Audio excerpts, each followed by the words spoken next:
Karena selama ini memang, lah kalau saya dekat dengan Mbak Hasim Musadi dekat, pondok-pondok pesantren, dengan Buya Sapi juga dekat.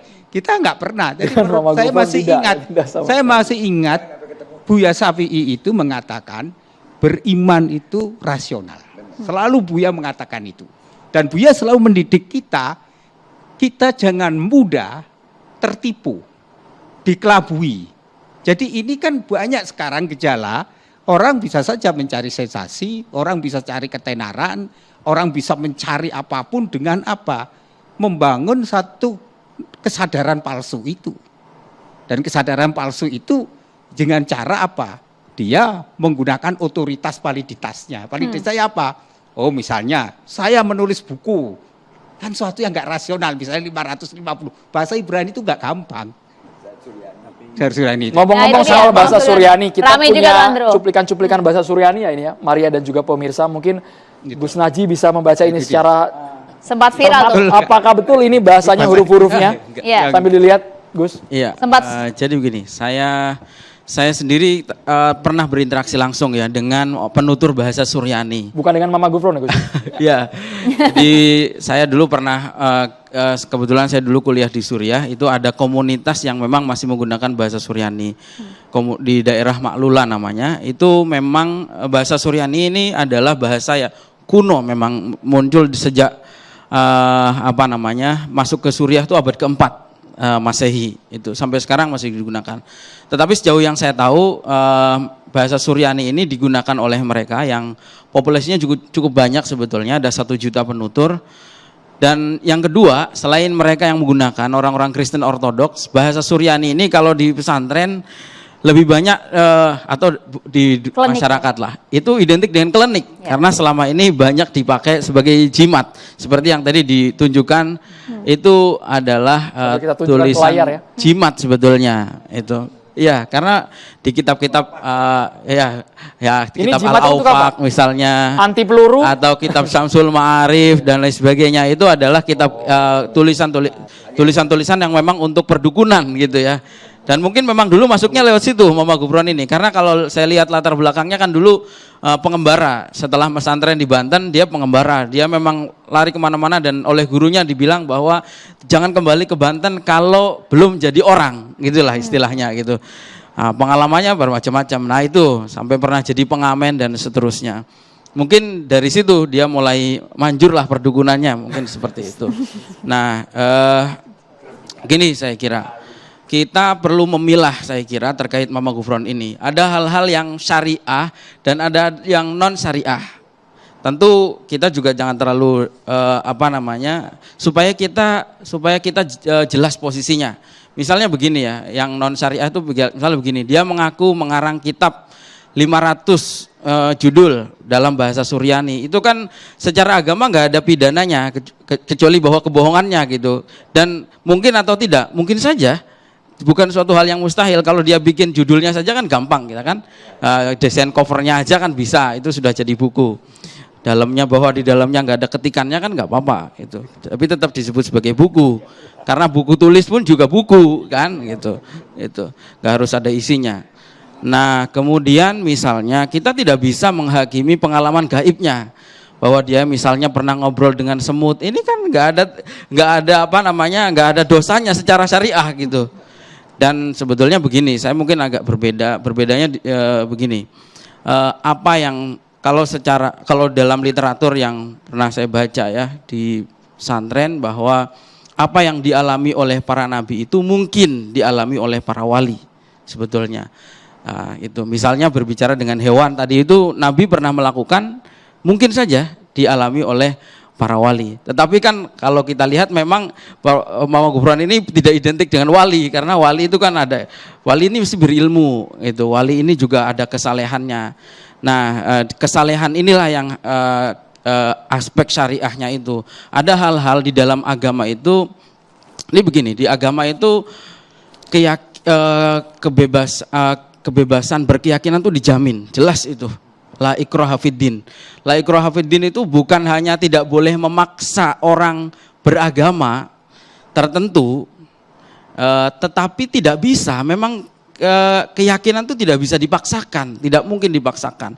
Nah, terus kemudian mafhum aulawinya adalah kalau beragama saja tidak boleh dipaksa, apalagi berkeyakinan tertentu. Kita memaksakan keyakinan kita, madhab kita misalnya, atau ormas kita kepada orang lain, ini tidak diperbolehkan. Nah, aspek syariahnya apa menurut saya? Nah, di agama tuh dikenal dengan ada istilah yang maklum minad-din bid-darurah.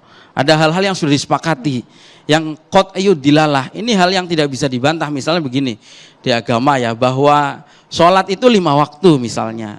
Tuhan itu Allah, itu hal yang tidak mungkin didiskusikan lagi.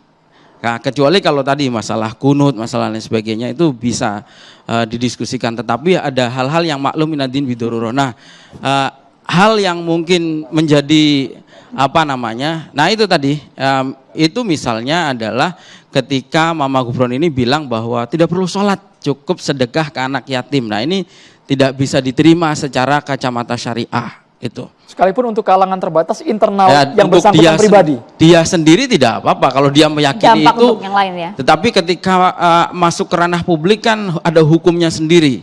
Dan sebetulnya Islam itu sudah menekankan pertama bahwa kita diperintahkan untuk berbicara sesuai dengan bahasa yang dipahami oleh komunitas kita. Makanya di Al-Quran itu wa ma arsalna mir rasulin illa bilisani qaumih. Semua nabi itu diutus pasti dengan bahasa kaumnya. Nah, kecuali Mama Gufron diutus ke dalam komunitas semut misalnya. Nah, itu tapi kan tidak, karena wahyu sudah terputus, sudah nggak ada nabi lagi, sudah nggak ada orang komunikasi dengan Allah tuh sudah nggak ada. Itu bahwa maka sebetulnya seharusnya sebagai seorang, apalagi ini kiai katanya kan gitu, harusnya dia berbicara dengan bahasa yang sesuai dengan bahasa kaumnya, gitu, sehingga bisa dipahami dan ada manfaatnya. Kemudian sebetulnya di Islam sendiri terkait masalah komunikasi, terkait masalah apapun sebetulnya Islam tuh sangat menghindari timbulnya fitnah itu. Misalnya dulu Nabi pengen merenovasi Ka'bah, tetapi itu pun Nabi tunda karena rawan disalahpahami, dan banyak kebijakan-kebijakan lain yang saya kira perlu diperhatikan karena sekarang kan menimbulkan keresahan. Nah, sebetulnya meskipun saya tidak setuju kalau ini penyelesaiannya hukum, menurut saya paling baik adalah dialog. Karena apa? Misalnya dulu kan di Bantul kan kemarin terjadi Idul Adha ya. Saya sudah telepon Gusti Allah, nah misalnya, saya didatangi kemudian didatangi oleh oleh pengurus NU pada saat itu. Dialog mempan, Gus. Iya. Mempan. Nah, mempan. Jadi gini. Kalau yang bersangkutan menolak gimana? Kalaupun misalnya dia punya pengalaman seperti itu, tolong jangan diceritakan ke orang lain gitu. Karena ini bisa menimbulkan kegaduhan, bisa menimbulkan fitnah. Dimanapun kan selalu begitu. Likuli maqamin maqal kalau dalam bahasa Arab itu semua ada perkataan-perkataan itu yang punya tempat gitu. Nah, sekarang begini, terus kemudian saya juga saya sebenarnya pemikirannya sama ya. Ini saking banyaknya pengen ditumpahin semuanya. Saya tuh nggak membayangkan bahwa malam hari ini mau diskusi tentang Mama Gufron, karena saya waktu pertama kali lihat video-videonya juga saya kira ini hanya lelucon saja gitu. Ini lelucon, jok dan seterusnya, karena sekarang banyak sekali konten punya pasukan malaikat loh seperti itu.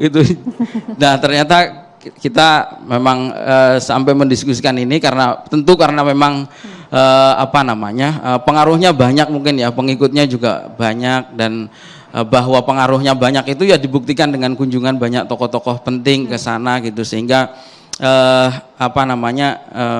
hal-hal seperti. Tetapi menurut saya ini hal-hal yang harusnya tidak menjadi problem di tengah masyarakat kita. Karena apa? Karena persoalan yang lebih penting itu banyak gitu. Salah satu hal yang mungkin kita tidak banyak memperhatikan adalah ada salah satu peneliti namanya Hasan Askari, dia bikin Islamicity Index, indeks keislaman negara-negara di berbagai negara di dunia, dan ternyata Indonesia itu tidak pernah masuk ke 50 besar. Artinya kita ini muslimnya mayoritas, tapi kalau diukur dengan nilai-nilai keislaman ini masih sangat jauh sekali. Substansi keislaman ya maksudnya gitu ya. Tapi soal dialog sepertinya MUI harus komentar, Gus, bahwa kalau diajak dialog itu sudah menjadi bagian solusi bersama dengan Mama Gufron. MUI sepakat, Pak Kiai? Mempan nggak Pak Kiai?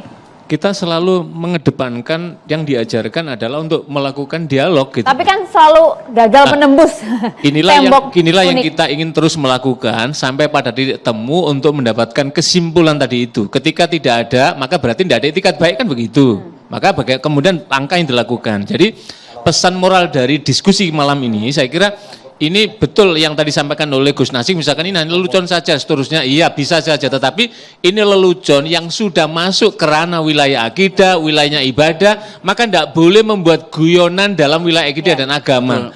Kalau dirinya sendiri di tempat tidur, nggak terdengar anaknya, tetangganya nggak ada masalah. Itulah negara itu melindungi. Ketika dia, mohon maaf, ketika orang sendirian nggak masalah. Tapi ketika keluar dari kamarnya, berarti ada hak keluarga. Ketika keluar dari tangga, saudara kita ini, Mama Gufron dan keluarga besar pesantren ini adalah saudara kita. Ketika misalkan ada sesuatu yang nanti misalkan kesimpulan kok diduga mengandung ini potensi menyimpang, maka tidak boleh kita musuhi, nggak boleh juga kita jauhi, tapi kita bajak masuk. Ibaratnya orang kehujanan di halaman rumah, masa kita biarkan? Kita ajak masuk ke teras, kita bukakan pintu, kemudian kita dialogkan, kita bina. Ini adalah bagian dari kecintaan negeri kita supaya kita menjadi toleransi dan rukun itu. Itulah tujuan Maqasidus Syariah itu menjaga dalam konteks. Mas Adi. Jadi gini, saya setuju sekali, termasuk apa yang Anda katakan soal arti penting dialog, ya. Saya ini supaya orang jangan salah menyangka, saya tidak mengatakan bahwa sebaiknya tidak ada upaya untuk meluruskan apa yang disampaikan oleh Mama Gufron. Adalah sangat penting untuk mengatakan bahwa mengatakan bahwa tidak ada sholat itu atau sholat itu cuma satu kali sehari itu adalah sesuatu yang tidak sesuai dengan kesepakatan kami di dalam umat Islam.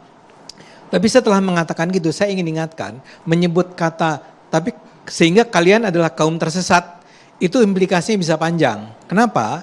Karena barangkali MUI-nya tidak pernah berniat untuk menghakimi dalam artian mematikan kan, tapi ketika itu didengar oleh umat, saya kasih contoh Ahmadiyah.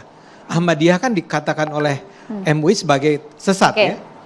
Tidak ada sebetulnya hukuman apapun lebih dari itu. Tapi di berbagai daerah di Indonesia ada kelompok-kelompok masyarakat menganggap karena dia adalah kaum yang sesat, kita seharusnya tidak membiarkan mereka hidup di sini. Maka ketika ada Ahmadiyah berdiri di sana, itu diserang. Rumah ibadahnya dirusak. Organisasinya dibubarkan dan seterusnya. Saya ingin ingatkan bahwa ada bahaya dari pernyataan sesat tersebut. Ya, Pak Ziyad, akan ada fatwa tidak MUI? Ending dari semua ini? Ya, ending dari kajian. Singkat saja, silakan. Ya, kan tidak selalu keluar fatwa. Ada dalam bentuk irsyadiyah bimbingan, ada juga bentuk tanbih peringatan. Lah, nanti tergantung pada potensi dari poin-poin yang didapatkan ini. Kalau memasuki wilayah akidah, wilayah ubudiyah, dan ketika itu misalkan dianggap dipandang dalam kriteria tadi itu menyimpang, ya otomatis kita nyatakan. Setelah itu kemudian kita bina, kita ajak, kita dakwai supaya kembali ada istilahnya taujihat. Jadi nggak hanya dikenal fatwa ya. Betul, jadi ada tauji sebagai bagian dari arah nada irsyadiyah. Selama ini masyarakat melihat, ini harus fatwa. Tapi ketika menyangkut ketentuan hukum yang ini bukan majalul ihtilaf sekali lagi, tapi majalul inhiraf, maka itu fatwa. Gunanya apa? Orang supaya tahu, ini jalan yang menyimpang, ini yang tidak menyimpang. Yang menyimpang kita bawa supaya menuju pada jalan yang lurus.